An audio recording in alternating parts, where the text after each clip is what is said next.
Hi everybody, thank you for coming back. And we are going to round up our final segment for today, Designing for the Future of Care. Now for those of you who joined us and stayed from the start of the day to where we are, you will start to see the connections of how we're stringing together care for our planet, how we're using technology, and therefore how we're creating the future systems of care for ourselves. Now I'd like to introduce this segment's moderator, none other than my very own colleague, is Tamsin Greulich-Smith. Tamsin is director of the School of X at the DesignSingapore Council, and the School of X is building human-centered design skills while tackling social challenges. If you haven't done a workshop with the School of X, here's a plug, you should do that after this. Tamsin also heads our organization transformation design agenda at the Council. She's also a faculty member at the Center for Healthcare Innovation. Now, prior to this, she founded and led the Smart Health Leadership Center at the National University of Singapore's Institute of Systems Science. That's a mouthful, Tamsin. To transform health outcomes through the data, design, and digital technology. Tamsin, take it away. Thank you. Okay, good afternoon, everybody. I want to take you on a bit of a journey. And you've heard a wonderful array of things about the future today. I'm going to present to you a time capsule from the future. 2073, in fact. Sadly, our energy resources have plummeted a bit. I'm taking you away from that beautiful vision of emerging tech, and in the future, we're having to decide how we use energy to best achieve our results. Let's start by introducing you to Elsie. She spent every morning for the past 20 years staring out through her kitchen window, seeking glimmers from the past. She wistfully remembers when the streets were bursting with life, commuters lining up at the bus stop, children running and playing in the streets beneath her. The streets have become emptier and emptier ever since the great pandemic of 2020. After the super pandemic of 2035, the government mandated work from home as a preemptive measure to prevent any other pandemics ever again. Everyone now works from home.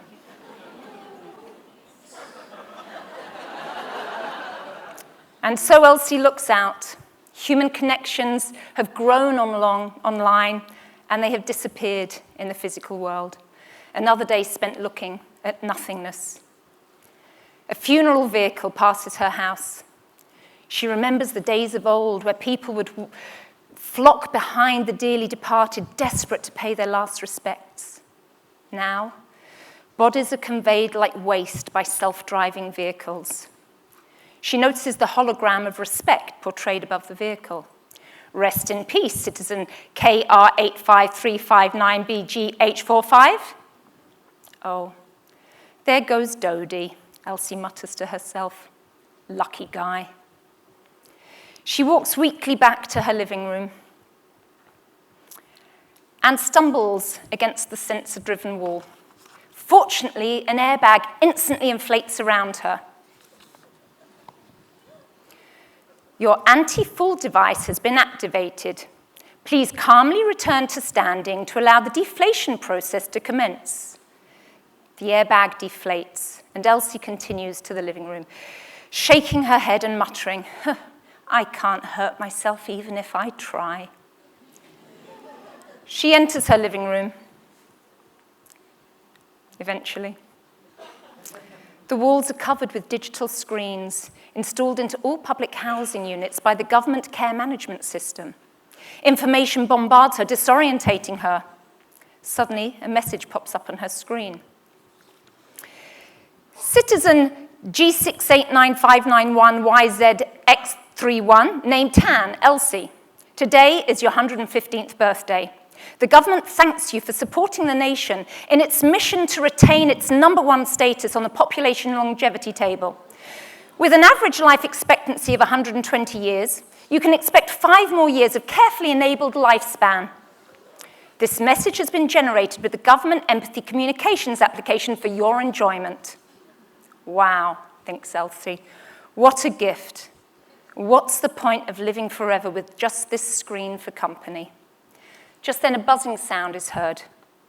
A flap in her front door opens and a drone enters her home. An automated voice sounds again. Your daily nutrition is here. An entire day's calories perfectly balanced to meet your every nutritional need. The drone lands on her arm and injects her with her food for the day. The drone leaves Elsa's home and joins the others on the return to the government care management system recharging center. And if you look carefully, you can just about see the label on the side of the drones. Delivering care everywhere. Okay, ladies and gentlemen, this is a future of care, or it's one possible version of the future of care. Is it one you like the look of? Okay. You laughed a lot, but I see a few shaking heads there.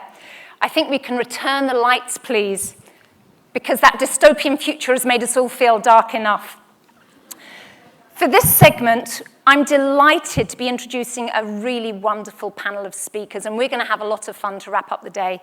We're also very well aware of the responsibility we're all holding, which is that at 5:30 cocktails will be served. So we're well aware of that. We believe we're going to warm you up nicely. We're trying to explore the role of design in the future and care, of what the future of care may look like, and my speakers look at different lenses from this. However, before I invite our first speaker, a wonderful guy who I know is going to inspire you and move you, because every time I've heard him speak, he's done that to the entire audience. Before I introduce you to him, I actually would like to get all of you working. Anyone who's been to a School of X workshop, how many of you are there here? You can shout. Yay! Okay, guys, you do need warming up. Not enough coffee at tea break, okay.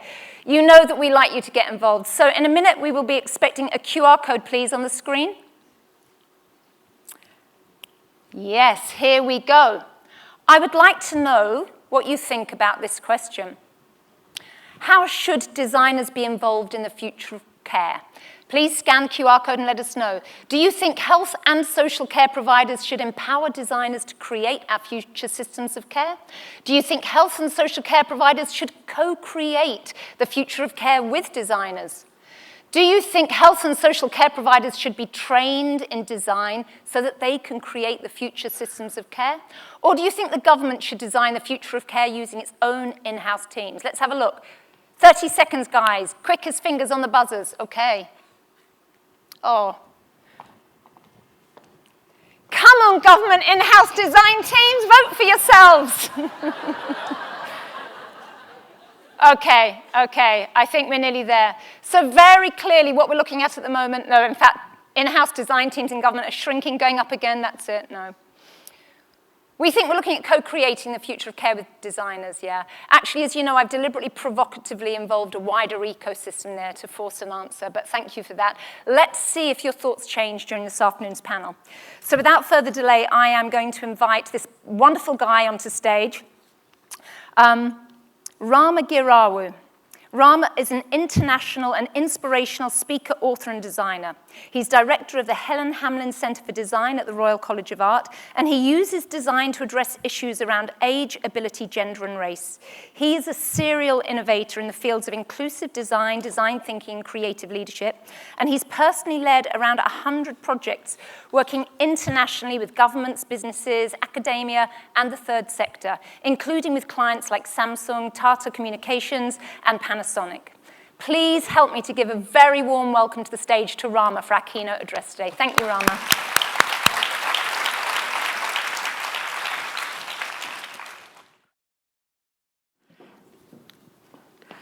When I hear an introduction like that, I almost don't recognize myself. A lot to live up to.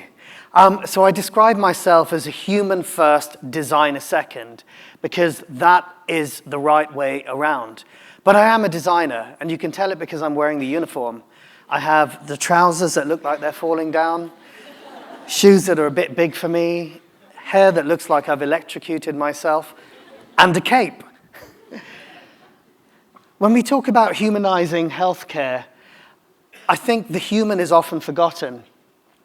And when I think about where else is the designer forgotten, it's also leadership.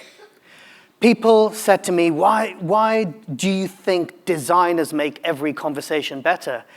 And I picked a topic of leadership, which does segue into healthcare, because I think leadership is broken. And if you could apply design or design thinking, not design stinking as I call it, but design thinking, to broken models of leadership, you can apply it elsewhere, everywhere. So there's a couple of questions that really drove the book. It's a book for all people, especially those who are never encouraged to lead. Top middle, what if a leadership book was written by a creative? Why is creativity left out of most conversations, including healthcare? And that's bottom left. Is there a leadership model that includes all ages, abilities, genders, and races? And the book itself asks 3 questions. How can creativity fix broken models of leadership? Empathy is core to leadership, but what other values balance it? And how do you achieve clarity in practice? So yes, you've guessed it, the model is based on this. Creativity is right there fundamentally at the bottom, but there's also empathy and clarity, and these 3 things work together. It's very easy to remember. Empathy is heart, clarity is head, creativity is hand. So a speaker this morning talked about head, heart, hand.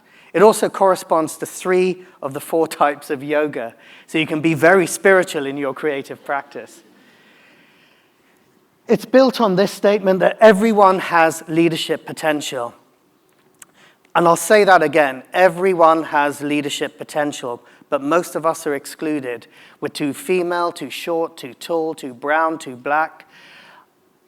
This is universal. These 3 values are absolutely universal. They're there for all of you. Creativity is universal ability. Empathy is the hallmark of a 21st century leader. And I've heard it. It's like playing word bingo. I heard empathy at least 10 times on the panels today. And clarity is that link that aligns vision, direction, and communication.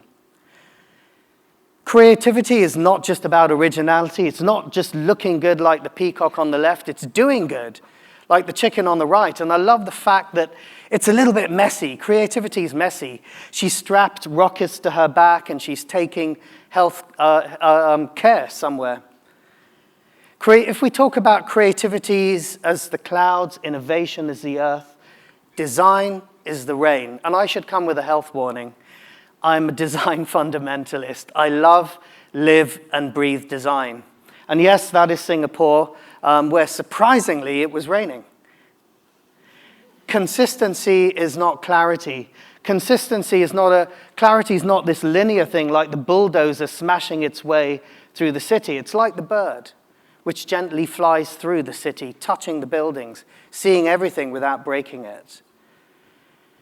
Clarity is not always obvious. Glasses, which are a healthcare device, have existed for decades, but do not fit the face landmarks of low and wide nose profiles, excluding many black people and East Asians.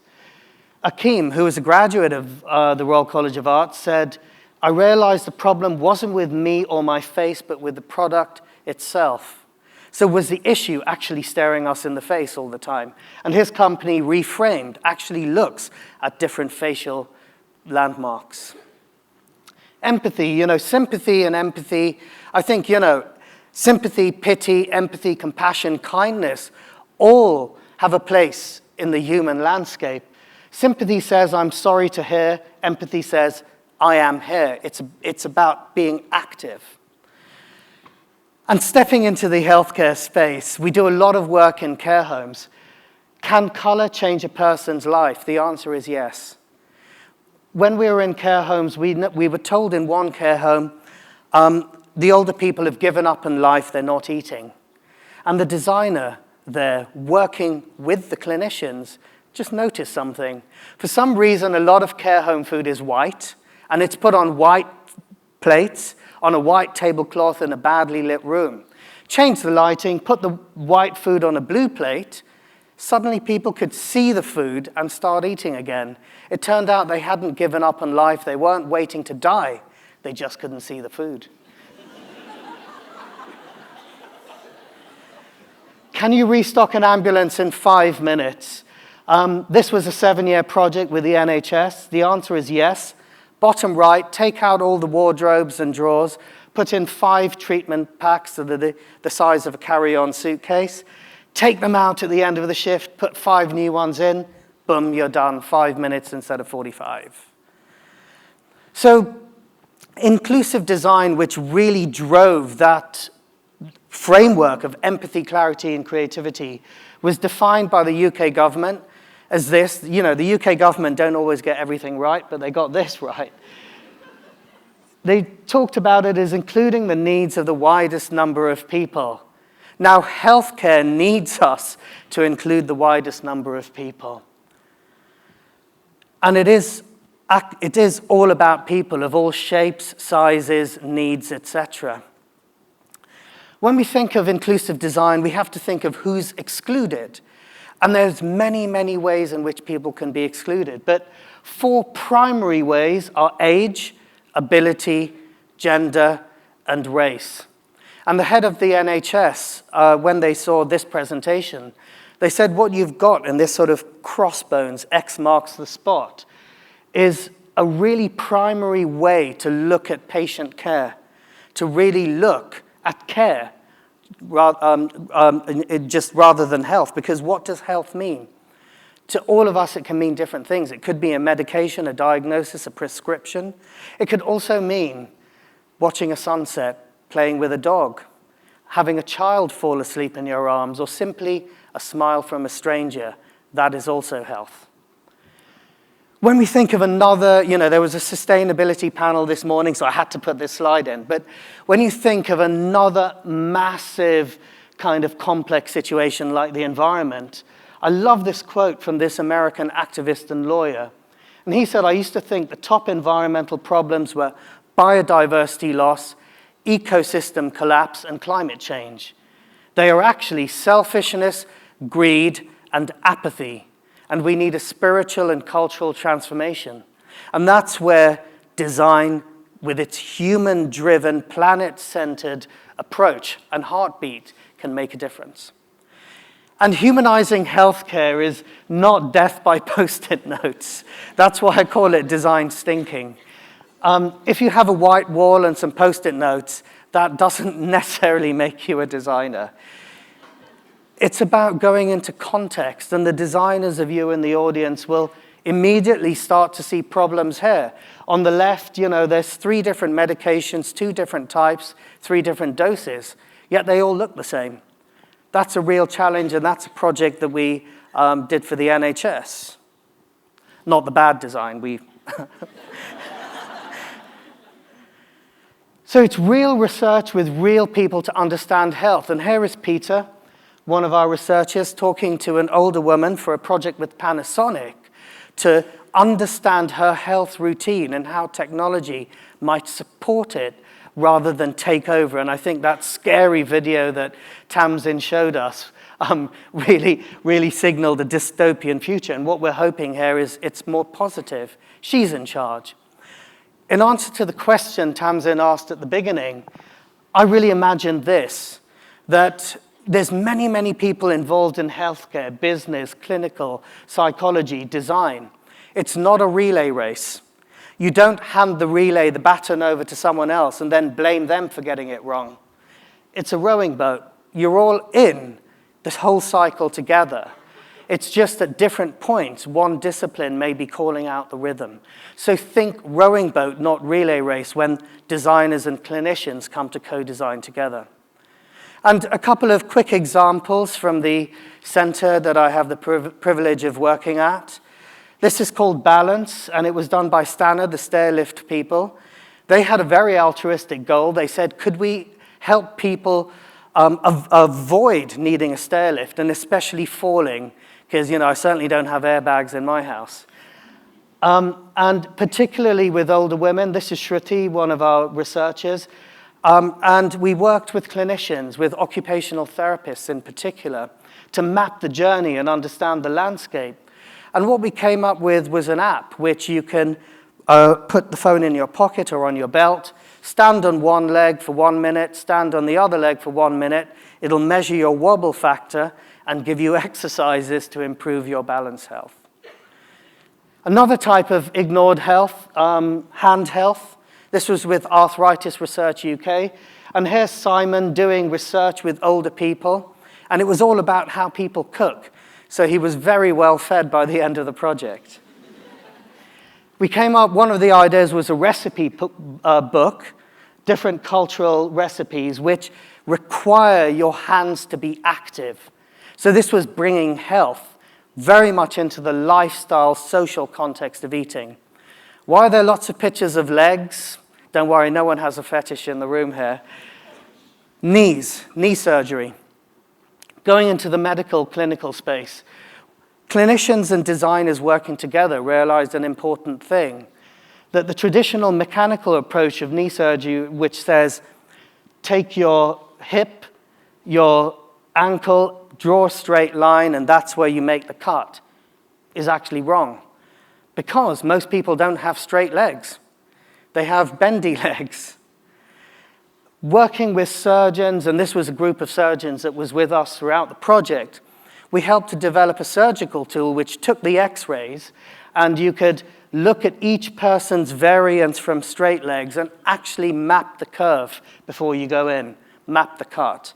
We also created tools out of new materials at the bottom, which are 20% of the cost of those metal tools and 100% better for the surgeons to use and for the patients. They didn't bruise the patients as much. Looking at mental health, this was a project with King's College. A psychologist there called Dr. Amy Hardy came to us and wanted to create an app which would allow people to slow down for a moment, and it's called Slow-Mo. So very, very simply, one of the things here is, look, if you have a paranoid thought, you can put it into a spinning wheel. You spin the wheel as fast as it's going in your head, and then you physically slow it down. And magically, and they've gone through years of clinical trials, magically it'll slow the thought down in your head. Hong Kong, we did a project there, 10-week projects with a mixture of students who were designers, landscape architects, but also rehab, nurses, and clinicians. We went into people's houses. This is Mr. Wong. You can see the colors of his life there. Research can be a beautiful thing. We mapped out everything in his life. But you go from this situation into something that looks like this. So when you bring health into the home, and particularly the care home, it really mimics the hospital. The number one thing people said to us is, people are asking me all sorts of questions about this, that, and the other. The number one thing that I need in a care home is I don't like the person next to me and I want to move. We also looked, being designers, we looked at things like color, and the existing color palette on the left, if you notice, is all the color of bodily fluids, and I'm glad you've already had lunch. On the right, new color palettes. Headboard area, for example, is dark blue to help you sleep, and this is what we designed. And it's built around people being able to move their own beds. They can't because the curtains are fixed into the ceiling, but if you fix the curtain to the bed, you get something that actually looks like a first-class cabin on Singapore Airlines.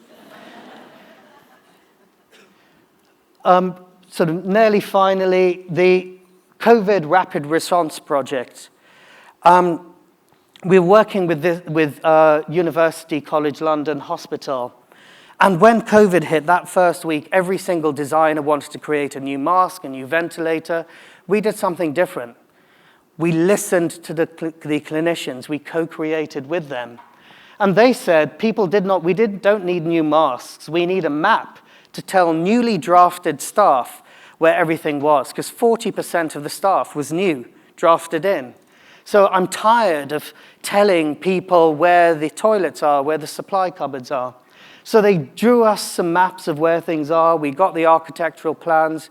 We created this, overnighted it to them, and here is Laura, a frontline clinician who was involved in the design with a big thumbs up, because she suddenly had to speak less to tell people what to do. We also created an inspiration wall for frontline staff, so as they walked into work, they could see the people that they were helping and their families, and that was a really important thing. So very finally, to talk a little bit about inspiration, and one of my favorite words in design and healthcare, in fact, one of my favorite words ever, which is joy. Kahoot! Were a $1 billion EdTech unicorn in 2021. This was one of the founders, a guy called Johan Brand, looks like a healthy, able-bodied white male, had learning difficulties and was labeled, his words, not mine, the dumb guy at the back of the class. He wanted learning to look like this. Why is she so happy? Because she's just solved an equation. And I want you to look at the faces of her classmates around her. They've solved it together. So Kahoot! Has a huge amount of followers, many, many digital subscribers. And they meet the metrics of traditional business. They floated on the stock market. But they did not do this in spite of their clear, empathic, and creative approach. They did it because of it. I interviewed Johan for my book, and he said the most amazing thing. He said, the problem is we're not making enough great creative-led businesses. Connecting and being joyful, that's the gift the world needs. So on that note, I actually want to do a little, end with a little reading about being joyful, because what does it mean? And I'm going to leave this up because I'm going to post this there. So if you want a copy, do link me on Instagram or LinkedIn. Don't send me an email. Email is like trying to get a drink from a fire hydrant. So I won't respond, as Randy well knows. And Dawn, I really apologize. You get me on LinkedIn or Instagram. So joy is something that's often missing, and joy is, I think, that bridge that connects the value that clinicians bring to their work, but also it's embedded in the DNA of the designer. We want to leave our fingerprints on the world in a better place, not footprints, because that links to carbon, but fingerprints, because that's a light touch. So this is about joy. Your joy is never one thing. It touches everything. It is a universe of expression, from tears that flow love from your eyes to the quiet that holds strength in your heart. It is laughter that runs liquid through your soul. It is the truest expression of yourself. It is the silence that lives within stillness and within the magic of movement. It is the shyness of the morning light, the smiling strength of the midday sun. It is the graceful caress of a midnight moon. It holds no position, so it holds every position. Your joy asks no questions. It demands no answers. It is never empty. It is always full. It is the truest expression of yourself when your heart sings its true purpose. And when it appears written large in your life, the world will smile with whispered gratitude to see you live your joyful truth. So I want to leave you with this thought. What is your joyful truth? What is your love letter to the world? Whether you're a designer or a clinician, you're a human being. So what is your joyful truth? And my wish is that you live it. Thank you. Thank you so much, Rama. I'm now delighted to invite the first of 4 speakers who will be joining me at the end for a short panel discussion. And we're really delighted to have another Brit. We're kind of British domination on this panel, huh? We have Dr. Tom Waller joining us next. Tom has over 20 years of experience leading innovation and driving global growth for major brands, including Adidas, Lululemon, and Speedo. My eyes are going. And Speedo. His human-first philosophy and unique integration of creative, scientific, and technical disciplines have impacted athletes and consumers on the world's largest stages. His teams have created iconic products, novel brand positioning, and business unusual developments, generating billions of dollars, winning gold medals, and setting world records. And we heard even sometimes being banned from the Olympics because they were so good. And even as his team at Lululemon drove the development of the Align leggings as part of creating Lululemon's Science of Feel platform, which brought together a whole new approach of sensory engineering across the entire product ecosystem. Wow, I told you I've got really amazing speakers, right? Tom is going to talk a little bit about the role of the individual in the future of care and that path of least resistance. So Tom, over to you, please. Let's give him a big round of applause, everyone. Thank you, good luck. Thank you. There you go. Hello, everybody. I'm glad you're all still awake, or as far as I can see. So I am here to represent the individual. I'm probably a little bit of a wild card because I'm trying to relate how this could become more impactful to the future systems of care. And I wanted to go through a little bit the processes that we've evolved as teams as we faced actually any challenge. All of those challenges come back to one thing, the human being. It's what we all are. It's the most important, I think, technology to understand. It's probably the least understood technology still. But to do that, we have to ask 3 questions. So, what does the world need most in the context of care? What are we most qualified to do? And I'm afraid I'm a little bit biased because I'm most qualified to say that I think sport is the answer to all problems. And then what is humanly possible? And the humanly possible thing is, I think, really where design should and could kick into gear. Now, we had to submit our slides on Wednesday, so it was quite strict. Tamsin was quite strict.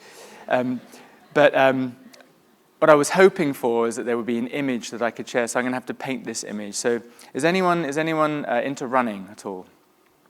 Do you run? Anyone? A few runners. So did anyone see the Berlin Marathon on Sunday? Yes, so a young Ethiopian athlete, a lady called Tigst Assefa, she ran the fastest ever women's marathon. She smashed the record by 2 minutes. 2 minutes. Imagine, I mean, you don't have to clap me, I wasn't there.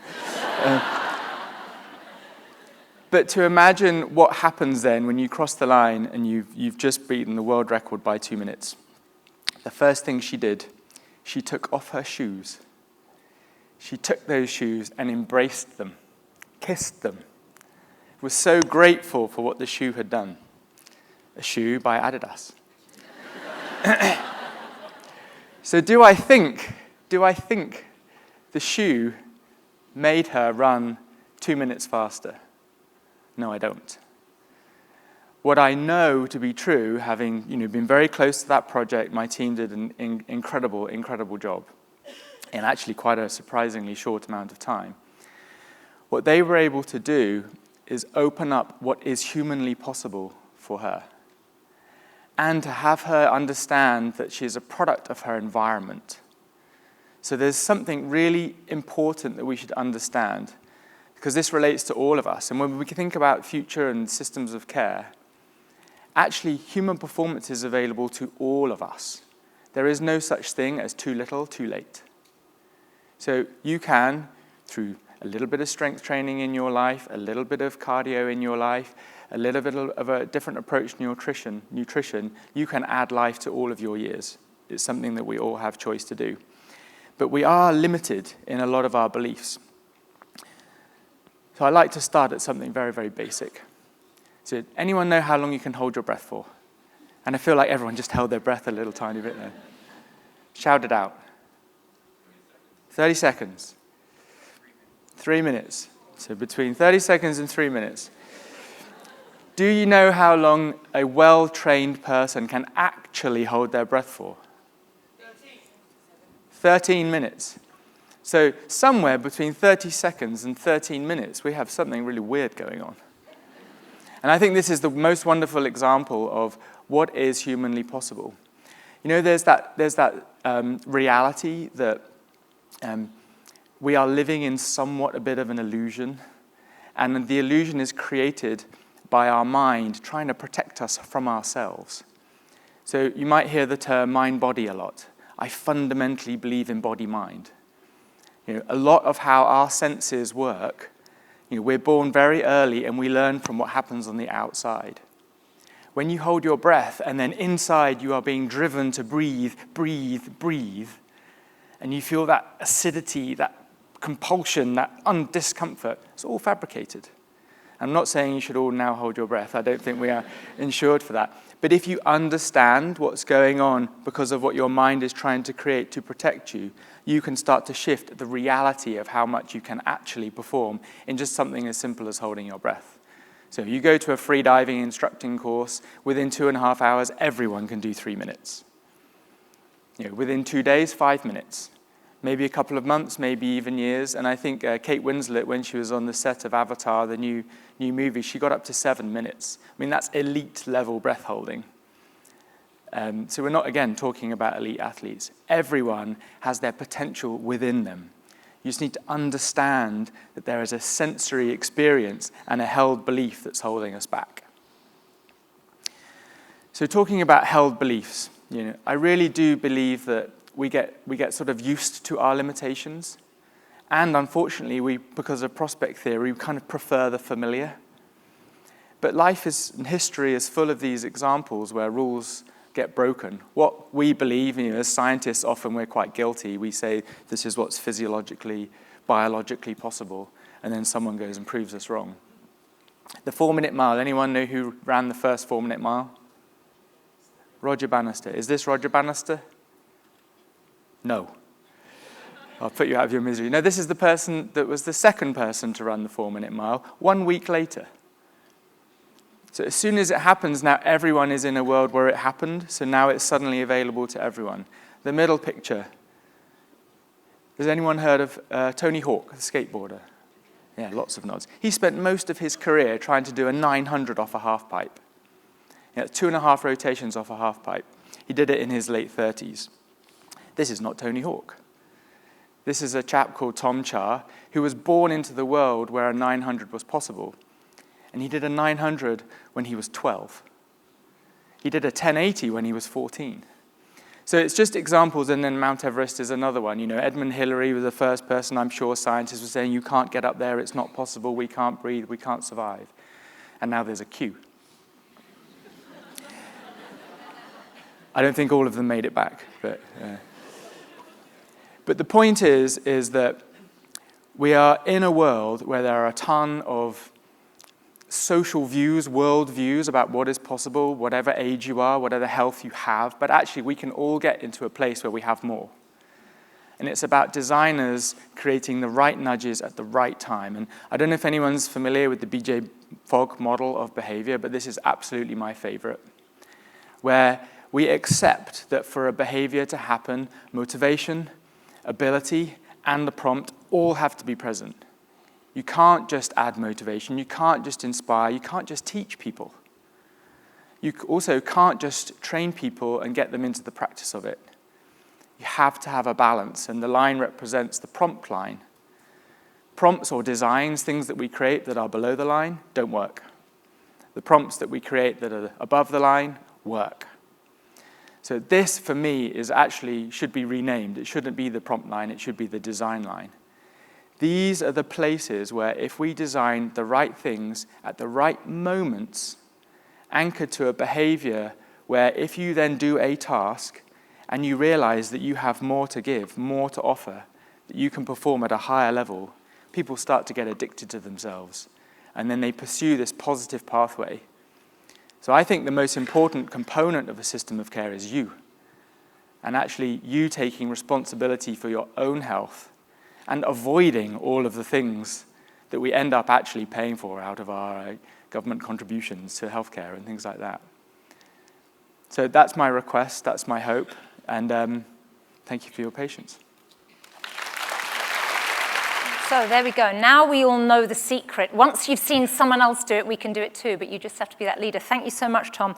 I now would like to invite our next speaker, who's going to bring a bit more of a community lens for care, Lee Po Wa.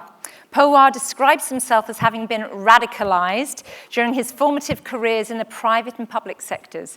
And he's the CEO of Lien Foundation, where he developed the grant-making approach of radical philanthropy.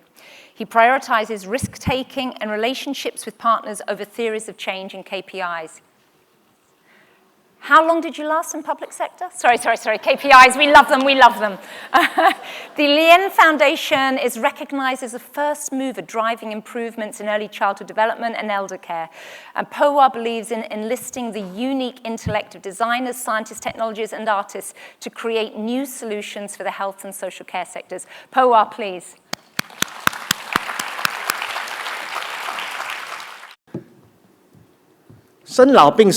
These are the 4 Chinese characters about the fate of humanity. So caring is a critical part of the human condition. For some of us, it may be one of the most important things to do in our life, whether personally or professionally. So you can be carefree, you can be careless, but I guarantee you that you will embrace one of these 4 kinds of people. So what I like to do is to share some projects whereby we got designers to help the foundation to hack care in the community. I'm more afraid about dementia compared to cancer because it inflicts a huge caregiving burden. Dementia quietly robs your identity, your memories, and your ability to do basic tasks. I know of 3 lady caregivers who were suicidal. In fact, one was ready to push down mom and want to jump together. Families fractured because of squabbles over caregiving responsibility. It will never be easy. So Hack Care is a 240-page toolkit that's styled like an IKEA catalog on how to make homes dementia-friendly. It is democratization of design at its finest, developed by caregivers for caregivers. We actually interviewed many caregivers to seek their experiences and creative solutions. Indeed, it has been a labor of love by Xing and Josh, the brilliant couple from Lecker, working closely with Hanwai and Francesca.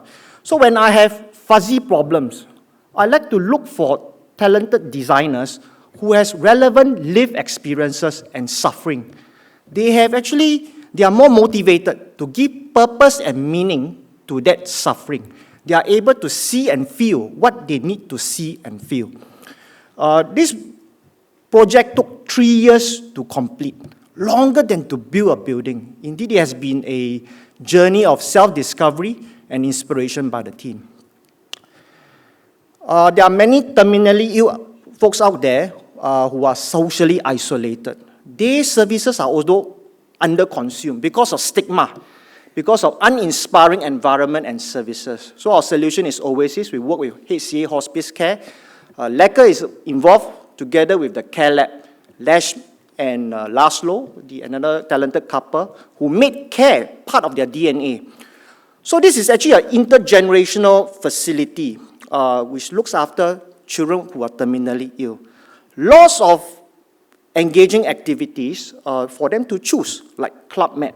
So it is counterintuitive that a place that's for the dying can be joyful, can be engaging, can be uplifting. There are actually many socially isolated seniors out there in the community, and they are dying to be delighted. They are dying to be wowed. Gin tonic is not a cocktail that will be served later on.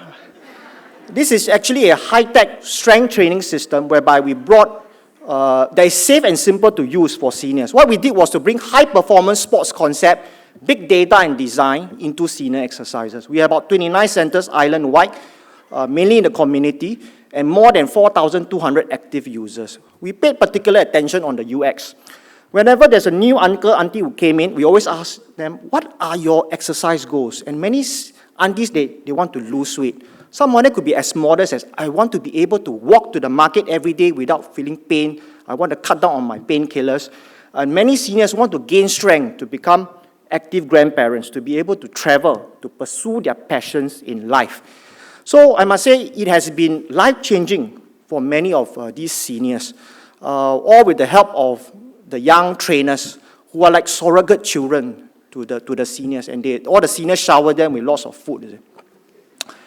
There are about 200 senior centers island-wide, and the participation rate of men is a dismal 5%, up to a maximum of 10 to 20%. So where do you find them? You see? They are at the kopitiam, bantering with the beer ladies. You see. So there you see me getting inspired. Kopitiam is actually the Singapore equivalent of the English pub. So there you see me getting inspired by their husband daycare centers. So there are about 1,000 kopitiam in Singapore. How can they play a key role in the entire care ecosystem? You see? How can we, in a way, meet them where they are, rather than want them to meet them where you want to be? You see? Yeah, so Wendy Chua and Gustavo is helping me to tackle this problem. It is actually an open secret that man is, all the while, has been the weaker sex. You see? Yeah, we are an enigma. We are not very good in terms of expressing our emotions or to talk about our personal health matters. I think society has conditioned us to be stoic. Vulnerability is just not compatible with our self-image. So I think Singapore needs more man-friendly services, safe spaces for suffering men to seek social support and camaraderie. Another ubiquitous and overlooked community asset is actually the hair salon. Ladies visit it on a regular basis to get a makeover. So think about it. It's a captive audience, seated in a relaxed environment with a very chatty and inquisitive hairdresser. Small talk is undervalued. Small talk can seduce. Small talk can get into the hearts and mind of people. So how can the salon be used to educate people about physical and mental health and to connect people with healthcare services in the community? Palliative care, this is my first love at the foundation. I see it as a counter-discipline, which takes suffering seriously as a problem to be tackled. It is not just for the terminally ill, it's not just for cancer. The profound truth is that the majority of the people who will benefit from palliative care are not dying. So imagine you are in extreme pain the whole day, the whole week, every single moment. It is total destruction of the mind, body, and spirit, and suffering for the families. Another common symptom that's associated with diseases that are linked to the heart, lung, kidney, and cancer is actually breathlessness. So the feeling is akin to suffocating, to drowning. So imagine if you are breathless, you'll be reluctant to leave the house. You won't exercise. So there's high prevalence of social isolation, anxiety, and depression. You will fear showering because water on your face is like drowning. You will feel constipated because you cannot exert. Eating is also difficult because you got to hold your breath in order to swallow. So it's impoverished quality of life, immense suffering, and healthcare consumption. Very often we take for granted the ability to breathe, eat, sleep, pass motion, walk, and be pain-free. We only value them when we lose them. So how can you, the design community, help to alleviate suffering? How can we design for kindness? This is a bizarre project, but beautiful, whereby we use design to change narratives, to facilitate conversations. So death is the ultimate inconvenient truth, and happy coffins are for people who wish to kick the bucket in style. You can think of it as personalizing your mobile phone to better reflect your life and personality. So we work with Sister Geraldine from St. Joseph Home for her residents. In fact, one of the residents, a former teacher, got to use her happy coffins 4 months later. And it was the center of attraction with this magical ability to lighten the atmosphere and to generate smiles. We also did a coffin design competition. Stupidity has its value. Lots of entries and sublime designs. On the top right-hand corner is actually an Indonesian designer who had the audacity to file a petition to God that he deserves to be in heaven. So you can imagine, this is a participatory coffin whereby during the wake and funeral, will you give him your signature?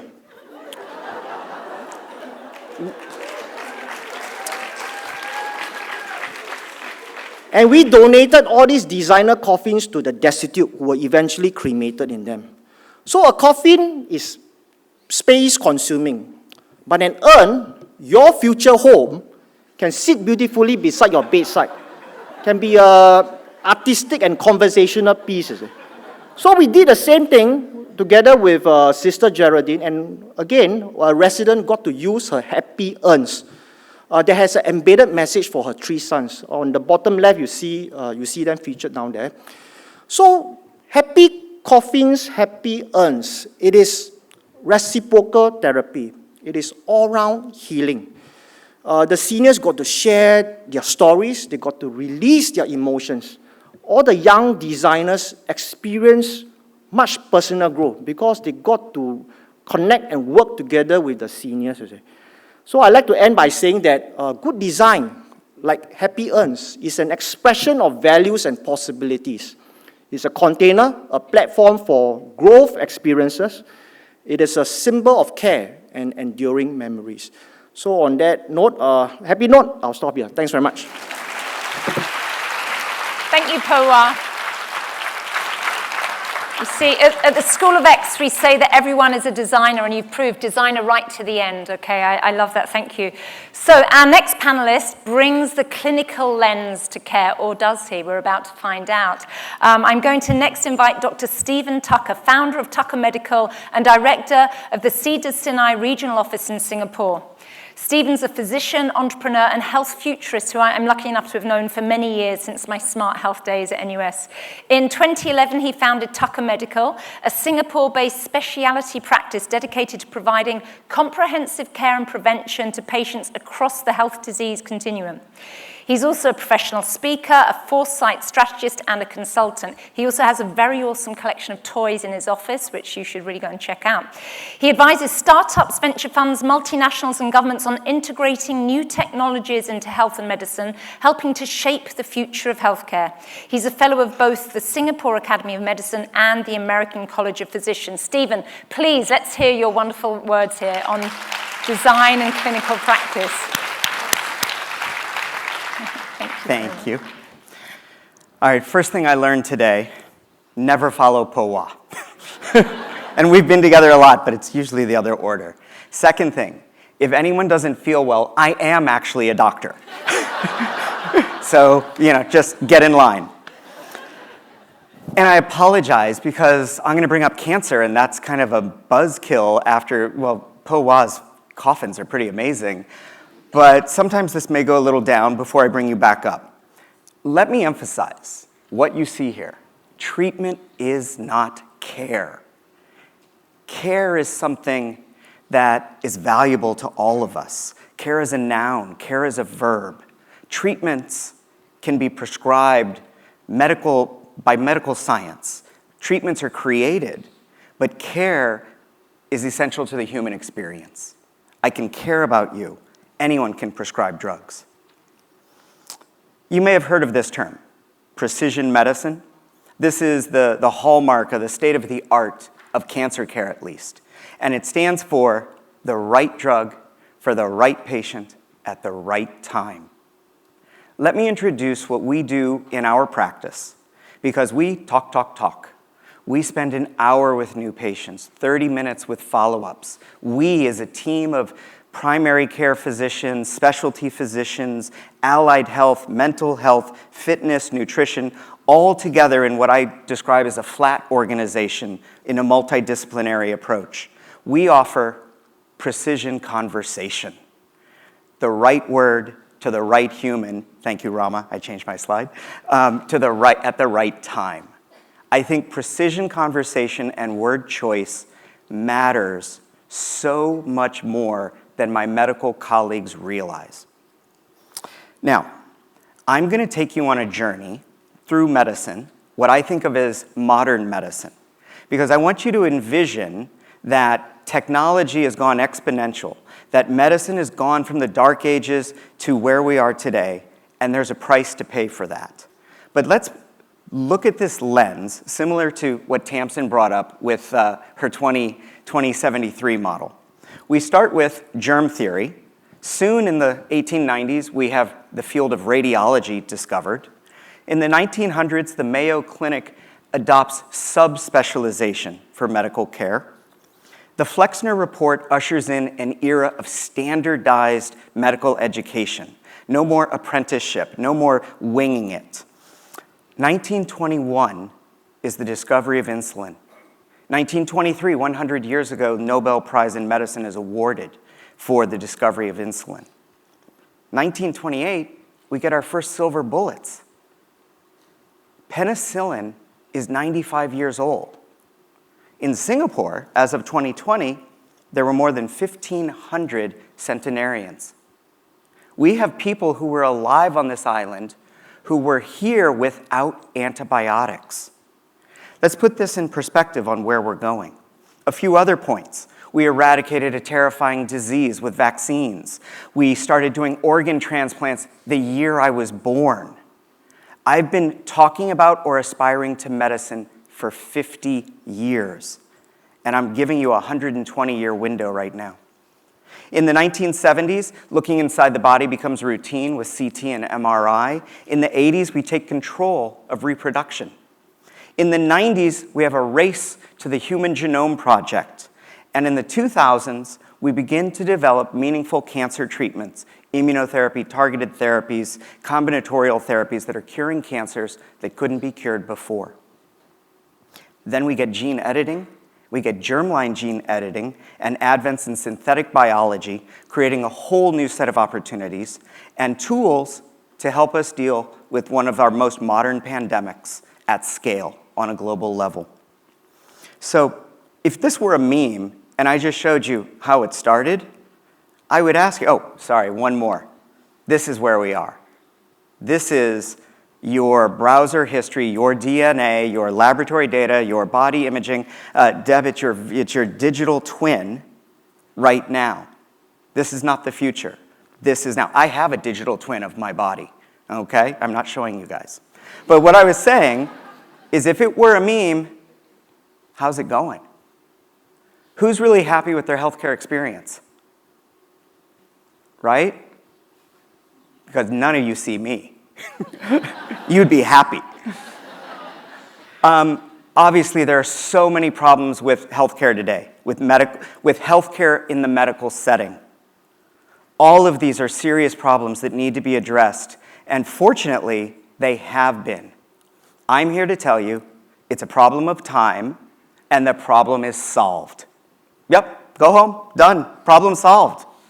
Because AI, technology, large language models, whatever you want to call it, is going to take away all of the administrative burden in my life. It is already writing your letters of authorization. It is already liaising with your insurers. It is writing you a letter for MC. It is getting you, an extension on your long-term travel. We are using all sorts of large language models to change the nature of the administration of the medical system. Now, I love this slide because I told you that it's time and we're going to get time back. But the second half of this slide is, it's a time bomb. I'll tell you why. Medicine and education are the least disrupted industries. When we add AI to medicine, you will feel Alvin Toffler's future shock. I'm talking about an industry that still uses fax machines. We are going from fax to AI overnight, and it is going to be jarring, it is going to be fast, and it has already started. And I would say right now, of my first 3 call to actions to design, we can anticipate this. This is not a Black Mirror episode, this is happening. We need to design a comfortable shock level for physicians and patients. We need to think about this story and begin setting the stage for how quickly this will change and how will we adopt to the future of care. What are we going to do with all that time? We'll go back to caring. I think most doctors got into it because they wanted to help. And then they got distracted or seduced by the power of plastic surgery, okay? And I think much of what I'm telling you doesn't apply to surgeons. And don't let your children be surgeons, because that's letting them be robots, right? That's like letting them, it's the challenge of being an airline pilot today when everyone knows that half the time, part of the time, some of the time, it's autopilot. You're there for the emergency, and I want to see the captain there, but I'm not so sure they're as interested in their job. So that's surgery. but we will get back to caring. But do you think your doctor wants to go back to caring? Does your surgeon want to go back to caring? Are they ready for the change that's coming? So what is the future of care? The future of care is linear. It is longitudinal. It is a health experience that is on occasion punctuated with medical misadventure. The future of care is personal. It is preventive physical and mental health. It is a hyper-personal ecosystem of your own information. And therefore, you're going to share that information with someone. Probably a doctor, but it could be anyone. It's a care relationship. The future of care is not the acute delivery of medical services. That's not going to happen. You hear what I said? You're not going to need acute medical services because it would be a failure of the system to let you break. You'll see this coming. Heart disease starts at 20. So there is far less acute medical care. But if you do need care, you can get it anywhere. You saw today you can get it in the metaverse. I truly believe this. You will, on occasion, go to this thing called a hospital. We will have fewer of them. Why would you go to a hospital unless it was broken? And who's going to let things get broken? That's something we have to think about.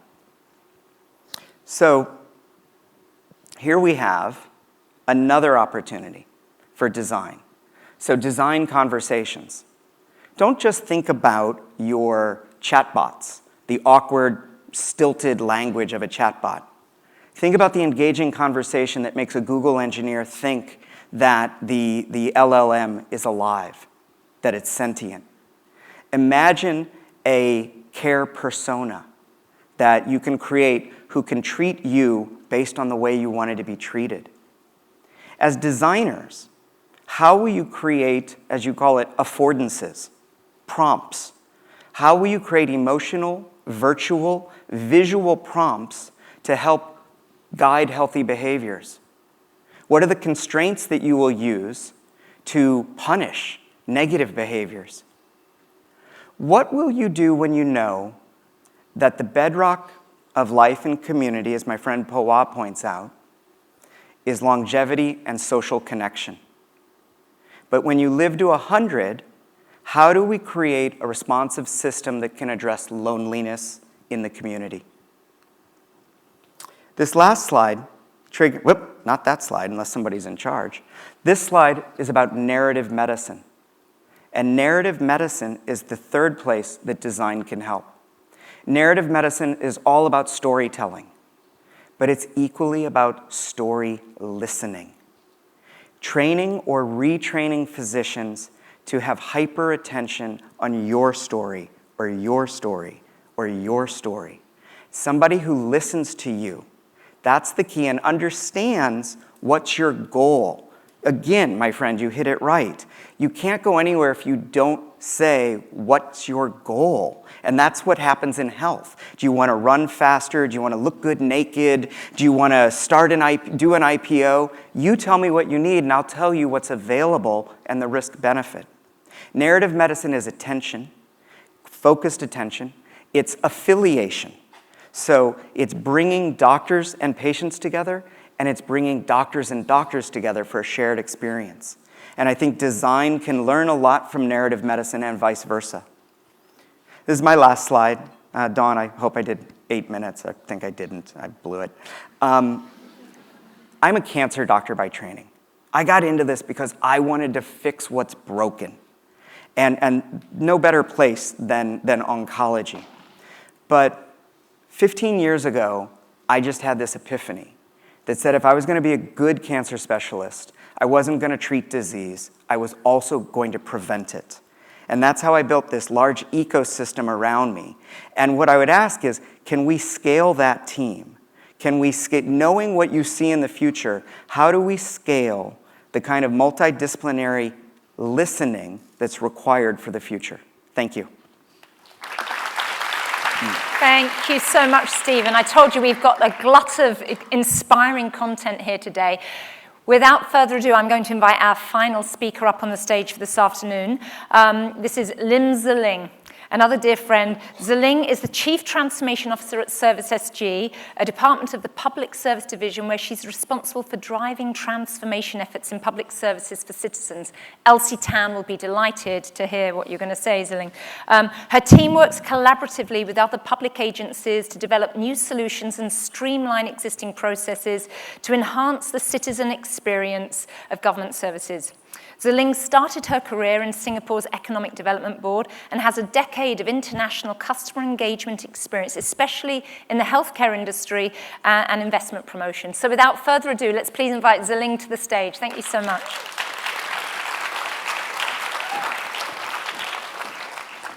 Thanks, Tamsin. I was looking at the program just yesterday, and I realized that I'm the last speaker of a really long day. So it's very pressurizing, and I'm going to try to get us through it because we have cocktails at the end of it. And we were discussing as a panel that at the end of this day, at the end of our panel, maybe we really need a drink, okay? So we're going to start. So designing care into government service delivery. Interesting that you're ending off with heavy government topic.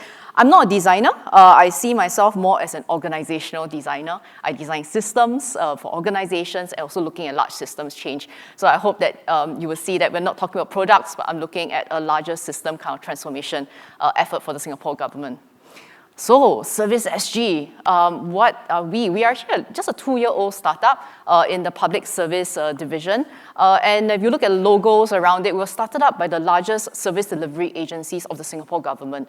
IRAS for tax, CPF for retirement, HDB for housing, GovTech, which does technology, AIC for care services. So why did they set us up? And we'll unlock that along the way. But first, I want to play everybody word cloud. So when was, so citizen services, by the way, right, refers to like maybe your passport, driving license, your CPF, your housing. So let's play with the word cloud. Wait, where's my question for them? Okay, one word, okay? One word to describe your experience or impression of experiencing the Singapore government services. Just one word, okay? So let's go back. Desolation, touch staff. By the way, this will be, later my folks take a picture. We can bring it back to the team. Yeah. Slow, okay. SingPass, okay. Painful. Okay, I really need to actually have a focus group of this team. Bureaucratic, okay. So, let's unpack that. Let's go back to the slides. Okay, that's efficient. So, efficient was a big word, and actually when we rated citizens, which makes me question this poll, by the way, now, but 84% actually rated that they had very high satisfaction with us. And we did not survey you, which we should next year. Dawn, can I have this list? So maybe I'm not 84% because you were desolate and slow. But actually we're doing quite well according to the poll that I have, not this poll. And 99% actually felt that we have improved over the years. So that may not be this group. But even though we have done well, in Singapore it'll be like A star or A1 for 84%. The road ahead has challenges. So one opportunity, the big one here, is that can we make it more joined up? Because when we do look at the polls and the feedback coming in, when citizens actually have to navigate through 2 or 3 agencies, that's where it becomes a bit more bureaucratic, it becomes slow, and it's more disjointed. Even though most of the time, if you were transacting on tax, I don't know how many of you pay tax here, I think everybody does. Don't you find that extremely efficient? The way our tax dollars just fly to IRAS? That is the best kind of efficiency, when the government needs money from you, okay? So that's probably like 99%. But when you're transacting through different agencies, I think it drops, right? And I think we can be more joined up as a government. But at this time, where in the second one is a challenge. 99% of all our services are digitalized. And people are all transacting with government digitally every day. But if you look at what's happening in the papers, almost every single week, people are scammed, right? There are more and more cyber threats, there are more and more scams, and people are fearing to transact. And whatever we are digitalizing, we have to take that into account. And the last is actually a gap, a growing gap. And 99% of government services digitalized, we suddenly have a digital divided, and we have to ensure that our government services are accessible to all. So payments, appointments, there are citizens out there who are not being able to access government services. So these are the frame for what ServiceSG actually does. So ServiceSG, small team out of PSD in the Public Service Division, we are set up to actually help and support the agencies working collaborative towards this new vision. Government knows you as one government, serves you as one government, and serves you with heart. Actually, I think it's quite ballsy of us to actually talk about the heart, but it's so necessary in this time of care. The more digitalized we are, the more cold we could become as a government. And so where is that heart and care in every single government transaction? And if you didn't notice, the heart is actually made out of a C and a G. So it's citizen and government, and we hope to connect better with heart. I know, but it's the next thing you are going to tell me. Why the G so big? The G looks like it's eating up the C. Talk to my designer, okay? But that's always the second question, why government eating up citizen? But it's not the point. It is not the point. Okay, let's move on. Okay, so what do we do, okay? So sitting in the center, sitting above the system, looking at the system, what can we do? I think first we have to reframe the way we design services. In reframing it, we talk about, can we design services around life moments and life events? Oh, yes. So this is something that my designer Melvin actually did. He went to map the support for a Singapore caregiver. And the slide is meant to be overwhelming. So yesterday, DSG said, Ling, your slides are very wordy, not like design standard. But I'm like, this is the alphabet soup that a citizen could go through, right? My job is almost like I'm a can opener trying to break the citizen out of the alphabet soup in a Campbell soup, okay? This is what a caregiver goes through. More and more support coming in, more and more alphabets adding into the soup, and it can be very, very overwhelming. The guy in the center, we call him Ollie, right, Melvin? So we call him caregiver Ollie, very, very overwhelmed, but you know what? Great amount of support that's actually available. And you see this for many different areas. Once we go into reimagining how services are, the main mantra we have is how can we organize government for the citizen, rather than getting the citizen to organize themselves for government. And we map it out through life stages. And I was just telling Poa, I don't do everything. We prioritize certain areas. And again, we are a small outfit in the center. We work collaboratively with the agencies for certain life moments, and we try to redesign it better. So first is a reframe in the mindset of how we design services. Second is that our products must be different. So we asked ourselves, can we actually redesign the way our services are according to how a citizen looks at it from their life moment? And so the alphabet soup is at the bottom, right? So if you look at the first, we call it the legacy planning bundle, because your products must change, right? So a legacy planning bundle, and what's the intent there? The job to be done is I actually want to offer my loved ones the gift of certainty for the time that I cannot make a decision for myself, right? It's a different way of looking at it. And then we would say, what are the four most relevant government services or products that should be part of this bundle? Because there is the coherence around those products, even though they're delivered by 4 or 5 different agencies. But this is the coherence. And you have different kind of bundles for, let's say, the senior. So you will see like a monetization bundle, a services one, an active aging one. And you see the alphabet soup of agencies under it. We have to reorganize even the ways our products go out. We have to reorganize how perhaps the services are delivered. There are more and more apps, there are more and more websites. Everybody is an arms race to the number of digital channels you have. And so here in ServiceSG, we work with the partners to say, where it makes sense, can we actually consolidate all those products in that bundles onto single platforms so that, and then we name it not by the agency name, but we name it by what could make coherence. So here are 3 digital channels that we are working with the agencies on. The first I call Families at LifeSG. This is a place where you can get your birth cert registered, your baby bonus, and your library card all in one. Okay, so mommy can still be in the hospital waiting. Just flip out the phone. It's going to be just a few minutes to get through this transaction, right? The legacy, that's where you download your death cert, and after that you can actually book a wake space booking, get free car park. That's coming up soon, by the way, if you didn't know, yeah. And the point here is not about digitalization. The point here was how can government return time to the citizen so they can spend time in the moments that matter. Spending more time with your baby, spending more time with your loved ones through the mourning process. The intention is to give citizens back the time It's not about another digital website. Because this group who are digitally savvy, they are time-starved. They want more convenience. So the objective here, really restoring time back to and convenience. And we will do it by these archetypes. The other way that we have to change is actually how government organizes itself, right? So I realized that in going into this, because we sit in the middle, we actually have to bring the agencies together, and it's a great group, right? But our work plans will be different. So I have a lot more interagency alliances. I have agile teams that form and reform according to what's needed. And our work plan is different. This is our end-of-life service journey. So this is what me and my designers would look at, of like what we want to actually transform step by step. And so we have quite a few here that actually work on different parts of the journey, from dev, from pre-planning to the moment of dev to post-dev. How can we streamline it all the way? So what happens to, I was going to say what happens to Ollie. So the overwhelmed Ollie. So we worked with AIC to saying like, how can we simplify that journey for Ollie and actually have a care service recommender, so you can check it out. So what about those that cannot help themselves digitally? And we had to think from a system perspective, how we're going to create a digital safety net across the island. Because did you know that like 3% of Singaporeans do not have devices?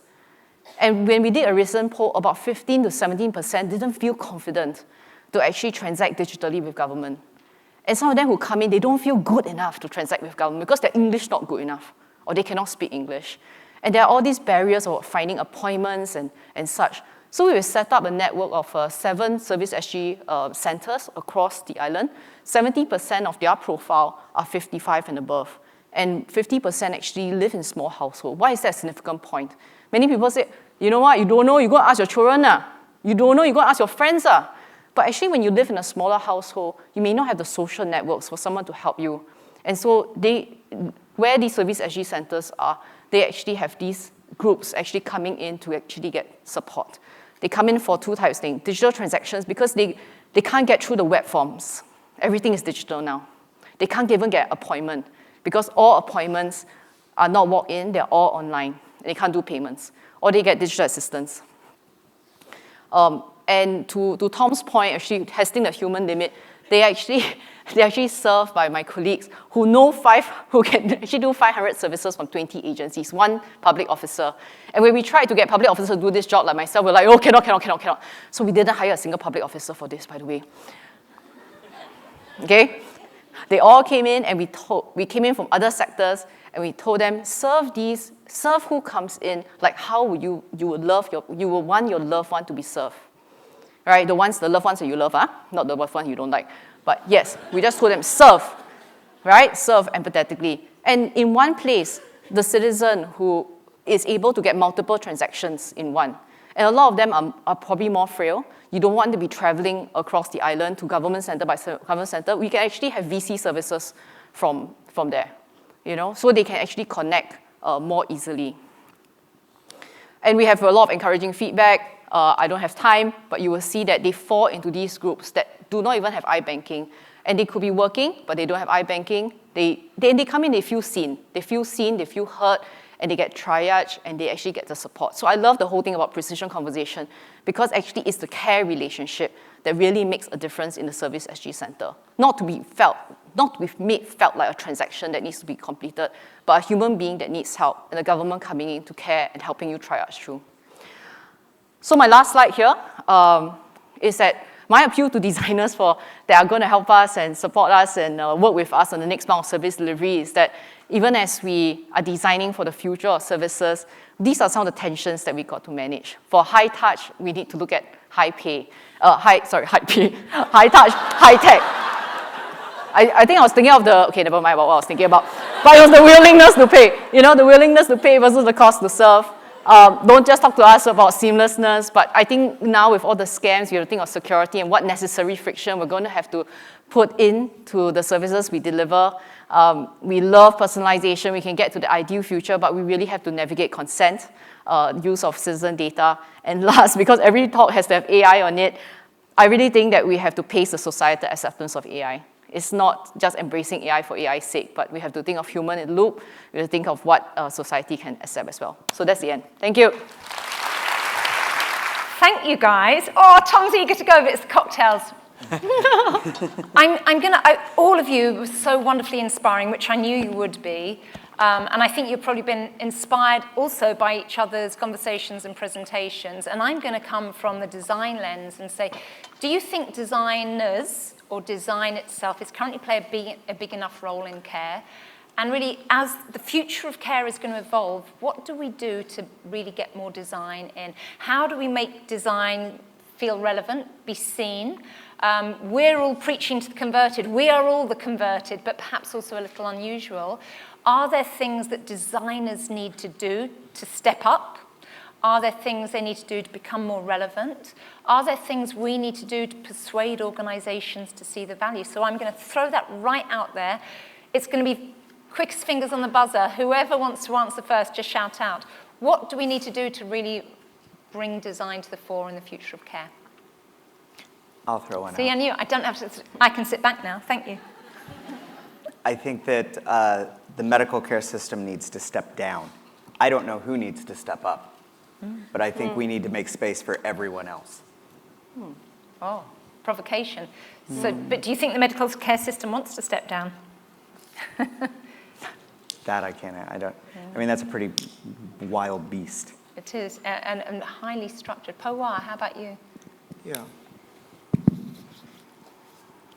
I think that we need to expand the role and scope of design and to position it strategically in national initiatives, like, for example, Healthier SG.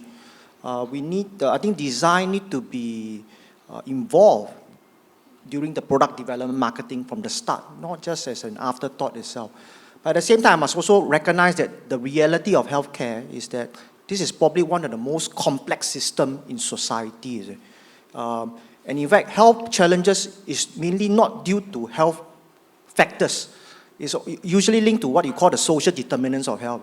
Your education, your social economic background, your home and community environment. So at the same time, I want to, in some ways, moderate the kind of expectations also. In a typical kind of design engagement, it's very short and hectic. The team, whether internally or externally, they don't really have enough time to really grapple and understand the problem itself. Yeah. So, and also in terms of skill sets may not be involved. Design is essential, but you will need other skill sets like organizational development, product development, tech, all needs to function together as a team. Change management is a massive change and management exercise.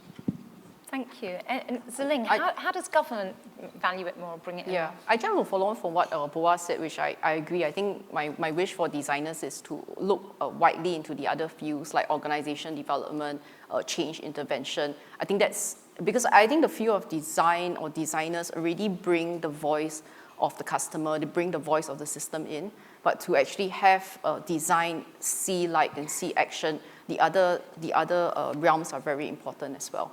And the other one I was reflecting on was that I think designers cannot just work in isolation. It must be part of a design-led organization. So leaders need to embrace being design-led because it's not all the designer to make a difference. Yeah, correct. And persuading the leadership that there's value in design. Yeah. I think, Tom, from your perspective, they're motivated by performance, yeah? They say, we want you, and we want you to shave off those 2 minutes from a performance. But I guess also more broadly, how do we persuade organizations that design can really move the needle and help us achieve complex results? Well, I mean, for me, I think design is actually the most important role. It's just the role that doesn't always have to speak. I mean, we're all sitting on and around designed products. They're not making a noise. You know, it's the silent partner in the room.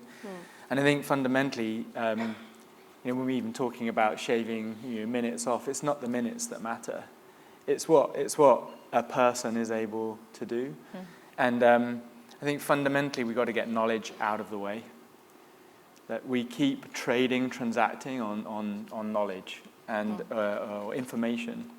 And it's also the way that most of the generative models are moving. But we all know we should eat less cake. We all know we should sleep more, love more, exercise more, and we don't. Like knowledge is not in our way, needs to get out the way, and then design needs to get in the way. And when it's not necessarily the designer, but coming from the top, if any organization is not design-led, we got a problem. Oh, do you think we have design-led organizations in the care ecosystem? Brilliant. I silenced them. Oh. We do have some, but is it as commonplace as it needs to be? I still encounter a lot of that expectation that design is a quick fix, or even worse. I was sharing recently, I was working on a very complex challenge, and the team lead said, Tamsin, you're a designer. Can you make the PowerPoint slides look pretty? It's still there. Yeah. So what are some things that actually we can do to show that design needs to be at the table and isn't that luxury item to be removed when the going gets tough or when resources are cut, which we do sadly still see? Any things you've seen? I mean, Powa, what persuaded you to go down this route? Because I think you're quite unusual in your system. Looking at the healthcare system, I think the chief understatement, the chief architects are the doctors, is it? But that's for the old model. And actually, I would say the leaders, the healthcare leaders, they recognize the problem. Because right now, let's say in Singapore, there's a national mindset shift towards from curative to preventive, all this healthier SG. Is it?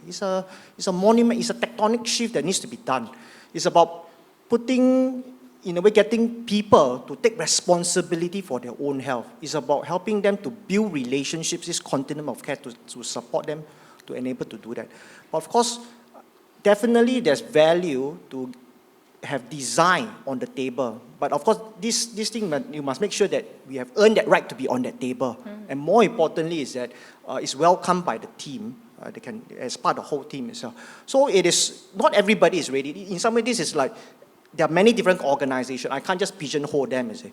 Everybody has different phase. Some are crawling, some of them are walking, some are trying to run. So you got to make sure you find the right type of partners and endeavor to learn and work together itself. Yeah. To echo that in a way, what you're suggesting is, where does design fit in a public sector hospital or Mount Elizabeth, right? And I think that today is about the future of care, and so talking about whether we can afford design in nursing trolleys or afford design in orthopedic equipment is a question for the medical care system of what they can and can't afford for different outcomes. But I think the real change in health and the real change in care will come absolutely outside the system. That it will come in the, from a gym company or from a apparel company or from a financial institution. Yep. Someone who has a broader understanding of the world we all live in. I think medicine gets it, the doctors get it, but we have been programmed to fix what's broken. And as I explained to Tom earlier, you wouldn't take your car's broken, you go to the mechanic.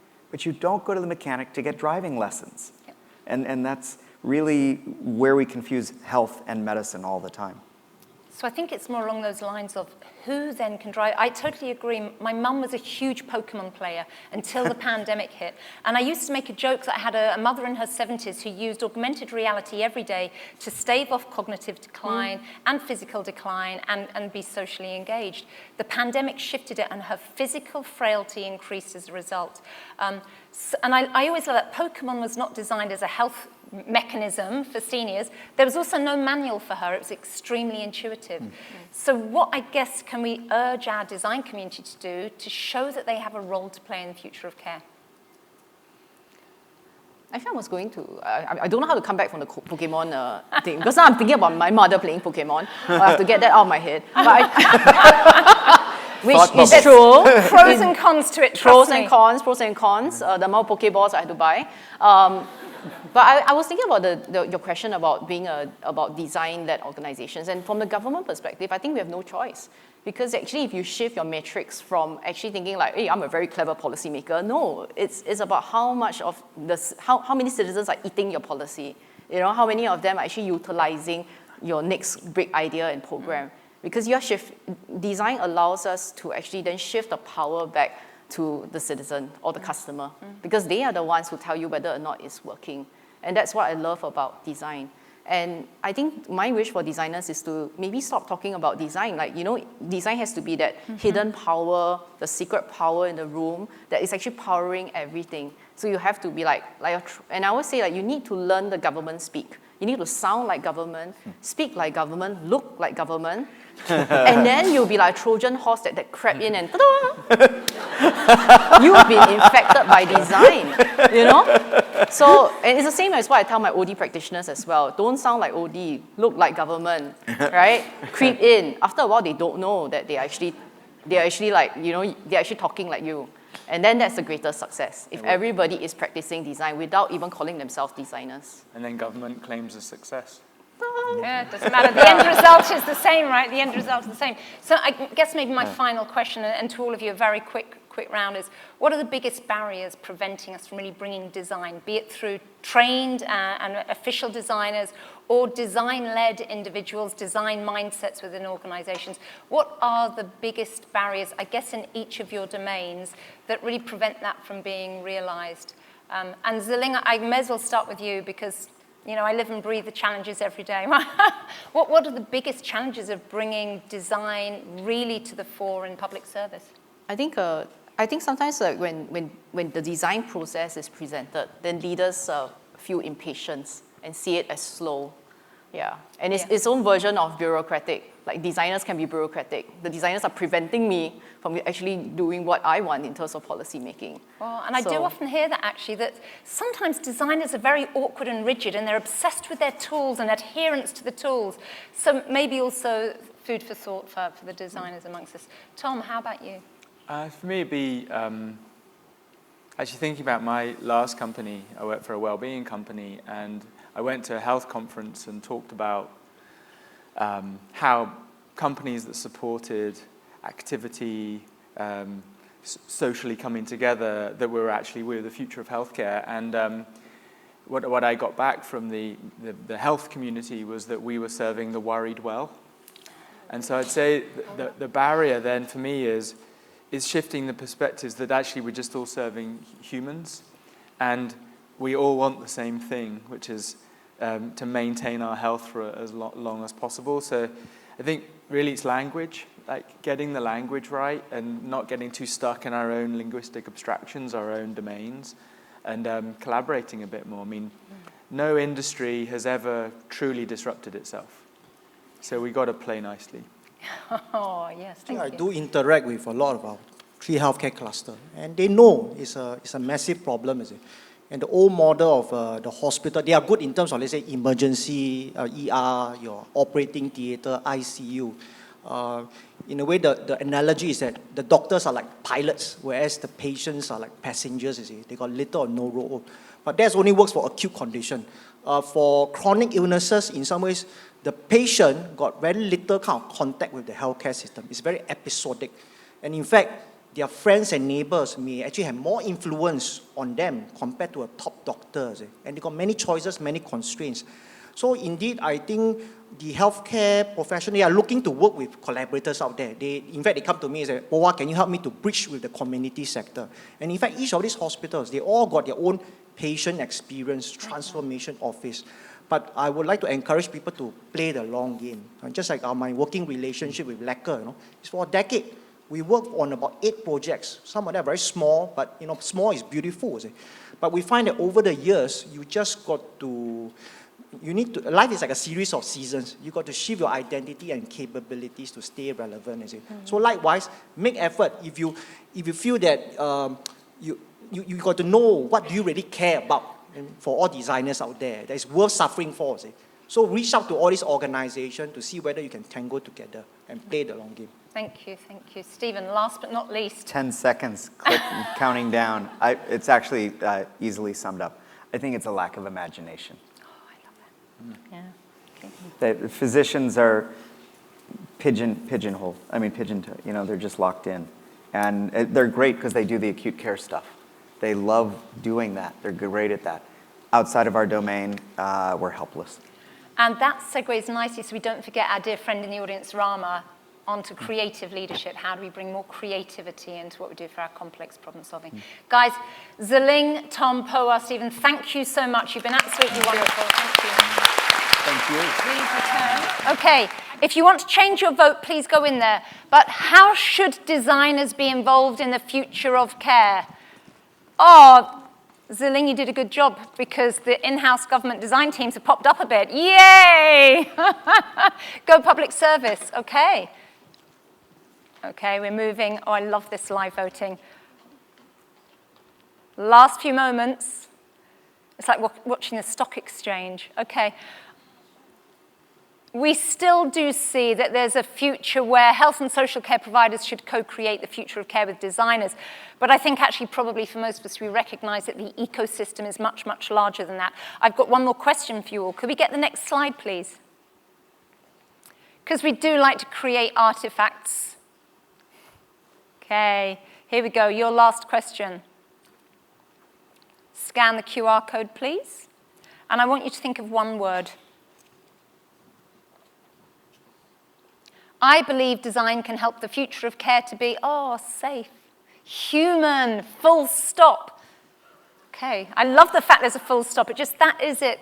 Okay, safety is coming back, connected. Anything else? Oh, yes, bold. I absolutely love that. We need the courage to change. Personal, flourishing, protected. Delightful care. Caring care. Okay, inclusive is wonderful in here.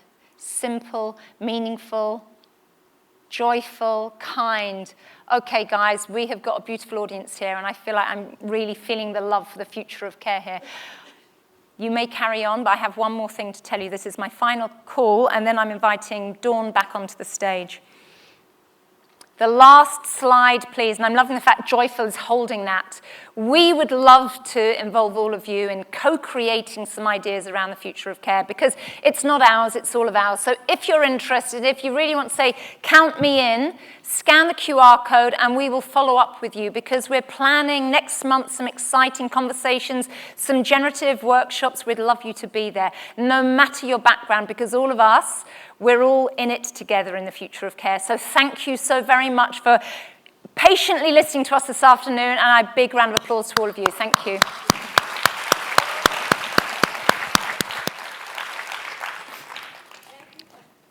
I on? Thank you. Thank you, Tamsin, and our Future of Care speakers. We are 25 minutes away to gin. I had a picture from the guys outside. The bar is set up, so we are ready to end on a high note.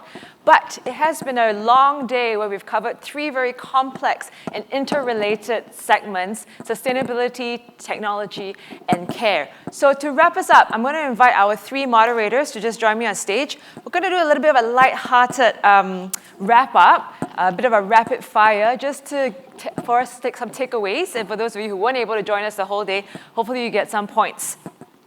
Now, those of you who were in Singapore earlier this month, we had the opportunity to vote in the presidential elections, but also very rare, we had 3 candidates. So if you tune into Channel News Asia, you have seen the presidential debate. So we're going to borrow a little bit of that format. I'm not going to put them into a too hard position here. I'm going to throw out a couple of statements, questions, and each of them has 1 minute to answer. I think we've got a timer going on. Can I get the timer on, please? And they preempted me with my first question. Now, we've heard a couple of things today about the future is on us. We all know the problem with sustainability. We all know the medical profession needs some help in stimulating imagination. We all know that the future of technology, we are supposed to be transacting, interacting in the metaverse. Why are we not doing more? So my first question to the 3 moderators. Singapore and Southeast Asian designers are not ready for the future. Let's discuss. We'll start with Joelle. Your 1 minute starts now. Well, I think they are ready for the future. We have lots in our audience, lots of young people in the audience, and I think, I'll sum it up in 4 things, right? One is young people, designers, we're innovative, we're adaptable, we're able to see the problem from multi-facets and be able to uncover what is that root of that problem and be able to innovate. So I think, designers are in a prime position to innovate and adapt. And I think there are lots of solutions at hand. We've seen, we've talked a bit about frugal innovation, we've talked about high-tech innovation. There are a lot of stuff that's around, a lot of solutions at play. And recently, we've also seen the Earthshot Prize, being held in Singapore. And that's just one example of how much innovation and solutions there are at our disposal. So I think that's the second thing. The third thing I want to talk about is cross-disciplinary, multidisciplinary, interdisciplinary, and I think we are prime to answer that as a profession. All right, Ming, over to you. 1 minute. South Singapore and Southeast Asia designers are not ready for the future. We really don't have a choice. We have to be. Because the future is really what we make of it, right? There is nothing, no tech company, or no one who will chart our future but us. But I will say this one thing, which is designing the future is actually very different, I think, from planning the future. Because when we were young as Singaporeans, we were a young republic, we could plan a future because we could envision what was ahead, right? We just had to see what a first world country looked like, and the future was very foreseeable. We knew what the objective was, so you can create the roadmap, you can create the work plan. But designing a future, to me, is about envisioning that future desired state, either individually as well as collectively. You have to sort of co-create that future state, shape that future together that does not exist anywhere in the world. So that's why we need design and designers more than ever. Thank you, Ming. Perfect. Just nice. All right. And Tamsin, over to you. Okay. I believe that our DNA, here in Singapore, our DNA is design. It's creative design. It is systems design. This nation has achieved incredible things through design. And now what are we doing? We're self-limiting. And I'm going to jump on Ming's point about work plans. It's work plan season for all public service officers. And what does that mean? We set KPIs for us. We start with solutions and work out how to deliver them. And what we need to do is build the courage to be brave again, to actually look at the outcome we're trying to achieve and work out how else might we get there. And as designers, have the bravery to say there is another way. In fact, there are infinite ways of achieving our desired outcomes. That's what our founding fathers here knew, and I feel we've lost it along the way. We've become so efficient and solution-focused, we've lost it. So please go back to embracing humans, ambiguity and mess, and try things, and focus on the outcome rather than the KPI. Thank you. I feel like that was targeted at me because it's work plan season. So I heard you, Tamsin. I heard you. It's my boss here also. Just need to send that message through. Okay, we'll still. We'll move on to the next one. I think all three of them touched on something that's come up over and over again in the 3 sessions, which is this idea of ecosystems. Now, with the last segment, we looked at healthcare and the future of health at 3 different levels: the individual, the systems level, and at the individual community level, and at the national level, right? We talked at sustainability, we looked at the planetary level, but we went down to also individual systems level, right? And for technology, we spent a lot of time talking about the individual's role in that future of technology, but also how different players in the system are creating an environment for us to thrive. So my next question, can I have the next question on, please? Designers have a moral obligation, and I'm going to emphasize on the word moral here. Designers have a moral obligation to build ecosystems. We're going to start, Ming, with you first. 1 minute. Okay, ecosystems. I have a 6-year-old, okay? Whenever he hears me say ecosystem on a Zoom call at home, he says, "Mom, in every ecosystem, there is an apex predator." Right? So maybe I think another way of thinking is a park or a garden, because we are a city in a garden. This year, Singapore named a landscape designer, Mr. Leonard Ng, as Designer of the Year for the President's Design Award. And the public park or garden has that idea that there are many different roles and expertise, some to organize, some to plant, some to weed, some to nurture, some to protect, some to educate, but with the intention that all may enjoy. That's the moral part. So we need to build community around shared goals to co-create that future that I talked about, in which each of us can find a place to contribute. Working together builds resilience as well for us to face the unknown unknowns out there. So in my book, community building is not a means to an end, but an end itself. Thank you, Ming. And Tamsin, over to you now. Okay. I was very, very lucky to have the chance to hear Don Norman speak last week. He's considered to be the godfather of human-centered design. And I was fascinated to hear him say, I regret what I did to a certain extent. He said, I feel ashamed that I pushed human-centered design. How could he say that? But he said, because actually it's a very selfish thing to push. Yeah? Human beings are lazy. Human beings are selfish. And when we design for the human being's need, we may neglect other things. We may focus on everything that makes life easy and desirable for this lazy, greedy human. I'm talking about myself, not you. And that's at the expense of the wider world around us. So he's pushing for humanitarian-centered design. And that's really where I feel we have to go. We have to look for the win-win. How do we nudge humans, but also keep in mind the implications of our designs? I think we have a moral responsibility to do that. Thank you, Tamsin. And to wrap us up, Joelle, on this topic. So I actually did think about the apex predator when we think about ecosystems, and I don't think designers should be that apex predator. So I actually decided to reframe your question. So it's not so much designers having a moral obligation to build ecosystems, but to design ecosystems, designing the conditions of this ecosystem, simplifying what needs to be in this ecosystem, and enabling everyone, showing how it can be done. And I love that example about, it is our sensory experience, it is our limiting beliefs that hold us back. How does design show us, and not just towards behaviors that exceed our own expectation, exceed our own imagination? And I think that is a moral obligation for designers. And thank you. You gave me an extra 5 seconds, so I'm going to chip in here because one of the things that's come up with our speakers is about designing for a future that's of joy, designing for kindness, behavioral nudges that just push us to do the right thing. So perhaps we are lazy human beings, but with the right nudges, we will actually do what's best and what's right. Which then let's go to the third question. And after this question, I'm actually going to open it up to the audience for you to vote on something. So just hold your horses right there. Next one. This is quite easy, actually. What is the one thing that really shook you up about the power of design in today's sessions? And you can respond to each other's segments as well. So Tamsin, we will start with you first. You're on 1 minute. That's not an easy question, Dawn. Well, there's been such a wealth of inspiring, provocative thinking today. And of course, I think the emerging tech segment showed us what the future might look like.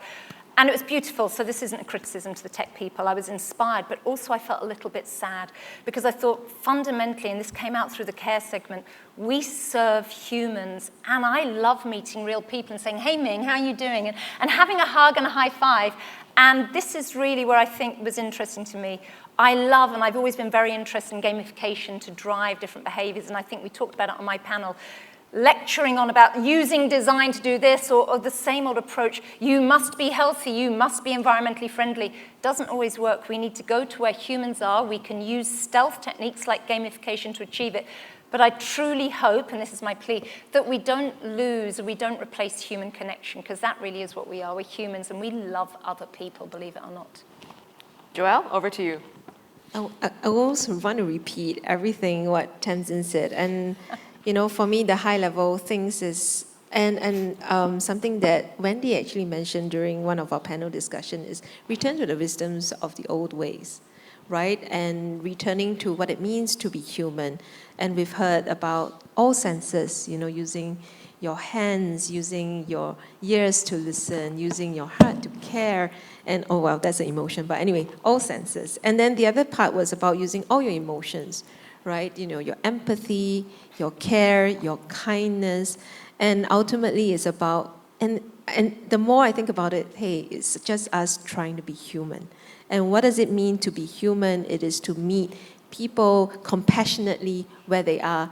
We talk about hearing the customers' needs, hearing our end users or users' needs, but ultimately it's meeting people where they are. I think that's so important. Thank you. Ming, to wrap us up on this one. I heard the same thing in all three panels, which is the question, what's the value of design in X, Y, or Z, right? But I think that as Deb Goswami said in my panel, it's not a spectator sport. We have to get involved. Design is really important as an output, as a practice, as a process, and I think it was Tom who said as a language as well. And let me give an example. In tech, the by design language is very trendy. By design in software engineering means intentionality and being purposeful, right? Or in other words, not by disaster, or not by mistake, or as an unintended consequences, right? Not an oops. So the idea of by design is actually so alluring that it's not just a software engineering concept, it's corporate speak, and it's also enshrined in law. So in Singapore, for example, privacy by design, data protection by design is explicitly mentioned in guidance by our Personal Data Protection Commission. But I really do believe that by design can mean more than not by mistake. Design is about keeping the person, the human, and the citizen at the center of all decisions. And I think that's what all the sectors can learn from design. Thank you, Ming. Thank you. All right. So we are now going to open up the last two questions for you to vote. I'm going to throw out two extreme scenarios about the state of Singapore in 2050 to the three of them. Can we put up the pigeonhole? You beat me to the question. This is honestly the fun part. Yeah. Yes, okay. So they're each going to paint a scenario on a dystopian Singapore in 2050. What would Singapore without design look like in 2050? And I'd like you to listen, and then you get to vote which scenario resonates the most with you. All right? So we will start back to Joelle, right? I believe we're back to you. Dystopia, yeah, Yes, okay. And you may start your 1 minute. Picture Singapore in 2050, devoid of design, plunge into a dystopian nightmare, urbanization unchecked and chaotic, leading to a sprawling megacity choked by pollution. Our dwindling nature reserves in Bukit Timah, Faber, and Dover are no more. Biodiversity is decimated, pushing countless species to extinction. Waterways are poisoned by industrial pollution, lifeless. The loss of mangroves and rainforests have disrupted nature's delicate balance. Unchecked growth have worsened air quality. Everywhere is the same now. We are choking. The absence of sustainable architecture and design solutions have resulted in polluted and overcrowded cities. In this bleak vision, cultural heritage have been bulldozed, erasing the unique identities that once defined us. We are past the brink of ecological collapse. We stand as a cautionary tale of what happens when we neglect our duty to protect our planet through design. Wow. Okay. Ming, can you beat that? Oh, depressing. Okay. This is a quick plug. My husband, Simon Chesterman, wrote a book, Artifice, about what Singapore might look like in 20 or 30 years, very much like what Joelle mentioned. Seawalls, surveillance society, massive equity gap, Sentosa Cove, real estate, all underwater. Yeah? But less dramatically, but for me no less worrisome, is that without design, Singapore 2050 will look a lot like Singapore 2023. And why is that bad? Because the world would have left us behind. Yeah, maybe Jakarta will become this sustainable, smart, resilient urban megacity. Maybe Bangkok has embraced nature-based solutions, and the entire Chao Phraya River Delta has become a lush, livable, and creative city that attracts talent. The Philippines has harnessed the collective power of its resident and diaspora talent in a metaverse that serves the entire world. Hanoi is the cultural and coding capital of Southeast Asia, anchored by the digital economy. So I think Stephen talked about imagination, right? Singapore without design is a Singapore without imagination, and we need imagination to inspire and build that future together. Wow, okay, it's getting more and more bleak. All right, Tamsin, over to you. Oh, wow, okay. Birth rate has declined to the lowest ever levels in Singapore. We've lost the ability to engage with one another because we work remotely and spend our days only engaging with others via text messaging, sliding a finger across a glass screen. We've lost empathy, which means we have no tolerance for real humans and their emotional swings and hang-ups. Due to our lack of real human relationships and care, we become despondent and unruly. We no longer respect one another or the rules. We jaywalk, we litter. Government and landowners respond by tightening the rules even harder. People earn and lose government credits according to their behavior. Eye scanners on every lamppost allow government to track our behavior. The government's closed all its design teams and focuses on the use of technology to control human behavior. Due to climate change, with increasing temperatures and extreme climatic scenarios, there are no more crops, so the better you behave, the more crops you're entitled to eat. That sounds like Snowpiercer. The final view we haven't watched it. population declines to 1/3 of its previous levels, and the nature revitalizes itself, so it turns happy in the end. Wow, the three of them are very imaginative when we talk about a dystopian Singapore without design 2050. Can I just put on the pigeonhole code for... Great, okay, so, wow, Tamsin, your dystopian future is quite... I'm the goth. Resonate. I was going to let a few more people vote and see if you guys can just throw in there. Oh, it's closed. Oh. Yes, well done, whoever hacked it. Yes. Can we open? Can we open the pigeonhole? It's open. I'm going to move on, and then we can come back to this one because we want to flip to the positive side of this. So can I get the last question up, please? Which is, what would a well-designed Singapore in 2050 look like, and what would it take for us to get there? So Ming, we will start with you first. Okay, I said I was a historian, right? Yes. So I'll start. During the colonial times, the British East India Company set up shop here and turned Singapore into a thriving trading port for goods, right? And then in the last 50 years, we built out manufacturing, finance, and other service sectors. We became a hub for talent and industry, and we became known as Singapore Inc. Do you remember that? Mm-hmm. But in 2050, a well-designed Singapore will be an originator, incubator, and trading port for good, not goods. Good ideas, good values, good systems that realize inclusive, equitable, and sustainable growth. Now, to do this, we have to be gracious neighbors at home as well as across the region. We must learn to value different types of intelligences and abilities and points of view. And we will celebrate diversity, not just for harmony and peaceful coexistence, woo! Hi, can we get the lights But on? as a crucible of creativity. Singapore 2050 is empowered by design to be inclusive and equitable, kind, engaged, encouraging, and unafraid. The strength of Singapore Inc. is channeled to motivate Singapore impact. Wow, thank you. All right. Tamsin, over Mine is to you. super simple. Okay. 2050, Singapore is the happiest nation in the world, and you can feel it everywhere.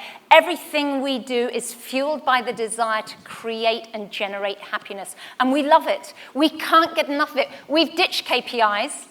I heard you. And it made us all so happy because actually the KPIs were driving a machine that we no longer were suited to. We just focused on how to find and create happiness in ourselves and in one another. And this pursuit of happiness meant we cared and loved for the planet. The planet blossomed, our relationships blossomed, and as a result, our well-being and care blossomed. We were able to close down hospitals because, in fact, we were all thriving. Vote for happiness, Singapore. Thank you, I vote for okay. Tamsin. And I don't have a work plan. We're going to reset the timer for Joelle to take us home. Mine is an architectural-centric one, and a utopian Singapore in 2050. Skyscrapers are no longer gleaming with glass. You know, we will be retrofitting our buildings. We wouldn't be tearing them down. We will be transforming them to vertical, lush gardens, capturing emissions from the atmosphere, not emitting through the materials that are being manufactured. It will be guided by regenerative design. Architects and planners will be creating truly resilient cities where buildings contribute to rather than deplete natural resources. Cars are few and far between. You know how much I love cycling. You can get to anywhere you need on a bicycle, on a train. Industrial designers are crafting products with materials that are upcycled, that are closing the loop. It's not digging stuff up from the ground. Governments are committed to equitable use of resources we are designing to distribute. We are celebrating our cultural heritage and shared history. We are fostering deep connections with ourselves, with our neighbors, with our communities, with the environment. And the transformative design, power of design underpins Singapore will emerge as global leaders in design by nurturing our homegrown talent and encouraging cross-border partnership. We will be emanating our design from here, and it will serve as a driving force that supports a circular and regenerative economy. Thank you, ladies. Now I'm going to put the pigeonhole up again, and let's see what. Wow, actually, we're doing quite well there, everyone.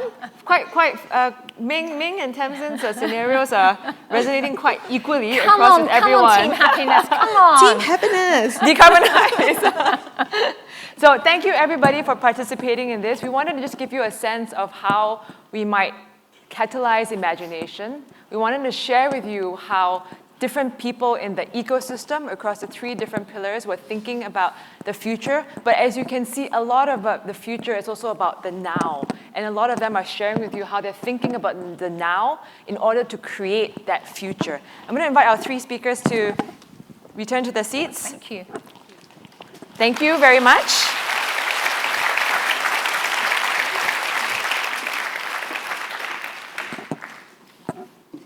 I'm just going to take the last 3 minutes of your day to just wrap us up for what an incredible day. And thank you for being such a patient, incredible, responsive audience. You guys are great designers in the audience, so give yourselves a round of applause, please. I think the one takeaway, and it's impossible to do justice to the amount of depth that we've covered across the 3 segments, but I did want to reiterate for those of you who weren't here for our opening segment, why these 3 segments matter: sustainability, emerging technology, and future of care, because these 3 remain the major driving forces of our future, our humanity, and how we interact with each other and with our environment, whether it's tech or real environment around us. These 3 are not just verticals. Even though we may have structured them as 3 standalone verticals, you would have seen today that all 3 interact across horizontally, digital being the icing, if I use Ming's words, in between the Oreo cookie that links how we think about the planet, how we interact with the future, the metaverse, the virtual worlds, and how we think about delivering future of care, whether it's in personalized medicine or government services. Now, I hope all of you will take away a call to action in your own personal way. Tamsin ended the Future of Care segment with a QR code that you can actually participate in some of the future forums and platforms that the Care Group will be convening. But there are many, many other ways. I think Kay also put up a couple of QR codes that you can get involved with designing future virtual worlds. So please do take action. I think that's the call to action from all our designer panels today, is the power is with you. I'd just like to say a tremendous thank you to a couple of people here. Firstly, all our speakers and moderators who have spent a good amount of time. Can I just give them a round of applause, please?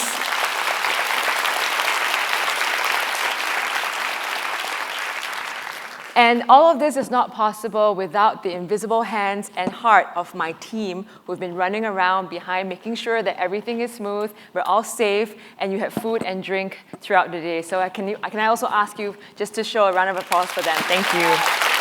Yay, DesignSingapore! Yay, thank you all. And then because you're going to drinks after this, I have to thank Mr. Randy Duex from Stagwell, I see you, for being very kindly sponsoring our drinks and forum today. So he is the man you should thank for your Brass Lion gin out there later. And before I end, I'd just like to say it is a personal honor to lead such an amazing council that has the ability to do such amazing work with all of you on the account of its 20th anniversary. And I look forward to working with all of you to continue to take design and the future of Singapore to greater and greater heights. Thank you all for joining us. See you at the rest of Design Week until the end of next weekend.